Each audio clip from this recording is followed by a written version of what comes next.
Bismillahirrahmanirrahim. Assalamualaikum warahmatullahi wabarakatuh. Alhamdulillahi wahdah, wassalatu wassalamu ala man la nabiyya ba'dah, amma ba'd. Sombongkah kita? Itulah materi tausiah pada kesempatan yang berbahagia kali ini. Sombong adalah merupakan salah satu penyakit yang sangat berbahaya. Salah satu sifat yang begitu tercela. Salah satu karakter yang sangat dibenci oleh Allah dan Rasulnya Sallallahu Alaihi Wasallam. Pun demikian, banyak di antara kaum muslimin yang masih terjangkiti dengan penyakit kronis tersebut. Bahkan mungkin kita pun juga masih memiliki penyakit itu.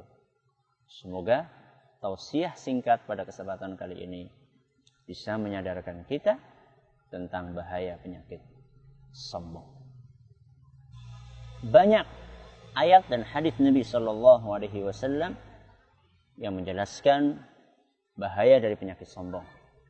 Di antaranya sabda Nabi Sallallahu Alaihi Wasallam dalam sebuah hadis yang diriwayatkan oleh Imam Muslim. Kata beliau sallallahu alaihi wasallam, la yadkhulul jannata man kana fi qalbihi mithqalu dzarratin min kibr. Tidak akan masuk surga. Tidak akan masuk surga orang yang ada di dalam hatinya sifat sombong walaupun hanya sebesar debu. Masya Allah. Tidak akan masuk surga. Gak akan masuk surga orang yang di dalam hatinya ada rasa sombong walaupun hanya sebesar debu. Wah, kalau kayak gitu berarti kita gimana masuk surganya? Ya itulah ancaman yang sangat berat. Ancaman yang sangat berat buat mereka yang suka sombong. Terus sombong itu apa? Sombong itu apa? Kata Nabi SAW melanjutkan hadis tadi, al-kibru batarul haqqi wa ghamtun nas. Sombong itu adalah menolak kebenaran dan juga meremehkan orang lain. Banyak di antara orang-orang yang beragama, manakala dia salah, kemudian dijelaskan kepadanya dalil dari Al-Quran, dari sunnah Nabi Sallallahu Alaihi Wasallam, dari keterangan para ulama Islam, mereka menolak mentah-mentah keterangan tersebut dan merasa bahwasanya dirinya adalah sudah benar. Kalian adalah anak kecil, anak kemarin sore yang tidak tahu apa-apa. Orang-orang seperti ini dikhawatirkan terjangkiti penyakit sombong. Kenapa? Karena dia telah menolak kebenaran. Kemudian yang lainnya, di antara bentuk sombong, kata Nabi SAW, ghamtun nas. Ghamtun nas artinya meremehkan manusia, meremehkan orang lain. Dia memandang orang lain dengan pandangan yang rendah. Entahlah karena dia lebih miskin, entahlah karena dia lebih bodoh, entahlah karena tubuhnya lebih kecil, lebih kerempeng. Ini semuanya adalah penyakit sombong. Maka berhati-hatilah dari penyakit sombong ini.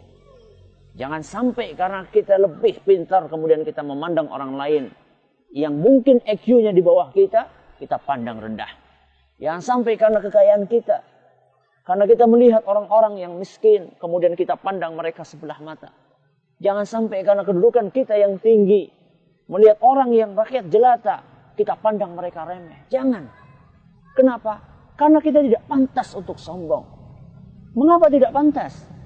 Karena kita adalah manusia yang lemah. Kata Allah Subhanahu wa taala dalam Al-Qur'an, "Wa khuliqal insanu dha'ifa." Manusia itu diciptakan sebagai makhluk yang lemah. Manusia adalah makhluk yang lemah dari segala sisinya. Ilmunya sedikit. Hartanya tidak ada apa-apanya dibandingkan dengan harta yang dimiliki oleh Allah Subhanahu wa ta'ala. Ilmunya juga begitu pula. Kekuatan tubuhnya sama saja. Terus apa yang akan dibanggakan? Kenapa kita sombong? Tidak ada satupun hal yang bisa dijadikan sebagai alasan untuk membenarkan sifat sombong. Terus itu adalah sombong. Bagaimana seandainya kita sudah terjangkiti penyakit sombong? Cara untuk mengkikisnya bagaimana? Caranya satu. berdoalah kepada Allah Subhanahu wa taala. Mohonlah kepada Allah agar kita dihindarkan dari penyakit sombong. Makanya di antara doa yang biasa dilantunkan oleh Nabi sallallahu alaihi wasallam adalah doa permohonan perlindungan kepada Allah dari sifat sombong. Allahumma inni a'udzubika minal kibri. Ya Allah, aku mohon perlindungan kepadamu dari sifat sombong. Jadi kita perlu meminta tolong kepada Allah Subhanahu wa taala. Karena tidak mungkin dengan kelemahan yang kita miliki kita bisa melepaskan dari sifat sombong. Apalagi setan berusaha untuk menjerumuskan kita ke dalam sifat yang sangat tercela itu. Yang pertama.